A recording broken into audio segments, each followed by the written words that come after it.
Okay, in today's game plan we're going to look at killing to the floor. In other words, you don't necessarily have to hit a nick, you don't have to hit the ball as hard as you possibly need to or want to. All you need to do is basically kill to the floor. See, the ball's up high here, so it's in a pretty good position, Zach is, and he could do anything. Now he could easily go for the nick here. In other words, he could actually slot this straight across there and then to there.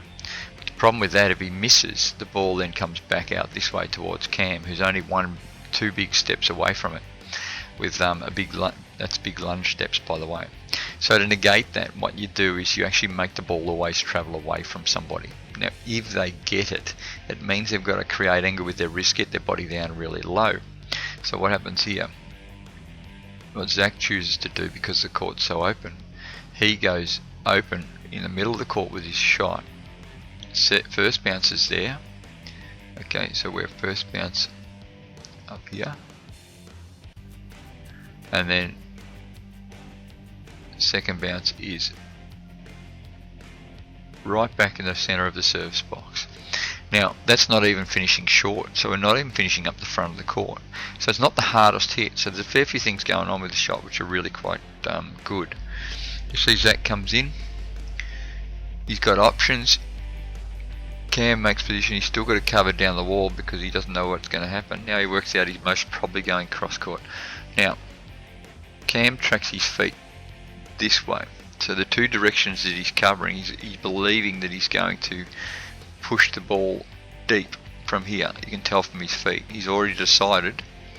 Cam's feet, they're really strong this way and this way, so he's decided that he's probably not going to have to go up this way at this point in time, and so he's got his feet this way. Now because the angle, and it hasn't come back at Cam, okay, so right now Cam's body direction is going the same way as the ball, so what happens is he's too far away from the ball, so Cam's body direction is going this way and the ball direction is going this way, and so it just makes it really difficult for Cam to go and get the ball. He thinks he might be able to get it just after the side wall, and he's just too late on it.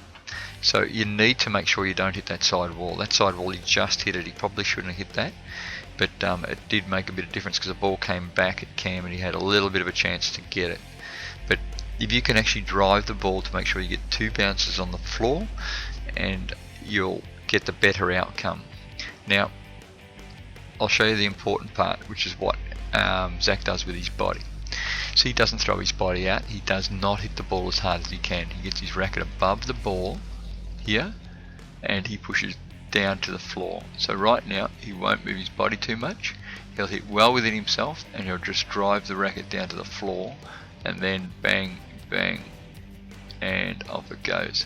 So you don't have to overhit the ball to get the outcome.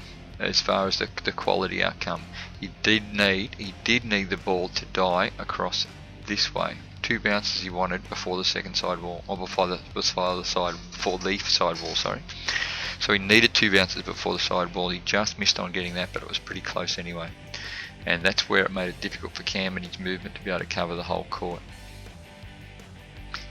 Okay, and here's the difference that it makes when you drive your racket down to the floor. You've got Aaron who's going to play a short shot here. Cam comes forward and the ball is not in a similar position, although it's on the other side of the court on the backhand. Now Cam pushes his racket through the ball and tries to drive it cross court and then hits the floor. So he hits the floor and does all the right things, but the problem is he didn't drive his racket down to the floor. What he does is he pushes it through. So he's pushed it out towards the front wall, and the ball just cuts across and it's too deep. Like the first bounce wasn't anywhere near short and down, and so Aaron's now in a pretty good position. Now from here Aaron's going to do exactly what we spoke about. So instead of driving hard and down the back because the court's really open, what he does is he drives his racket down to the floor really low, and that causes that ball to just die really fast. So if you can kill, you only need to kill to the floor and get the ball to bounce twice. Now both the two shots that we showed you finished around about half service box. Now both the two shots that we showed you also, the guys didn't throw their body into it a million miles an hour, so they didn't hit it super hard. They just controlled their body and pushed the racket down to the floor. They're expecting this to come back.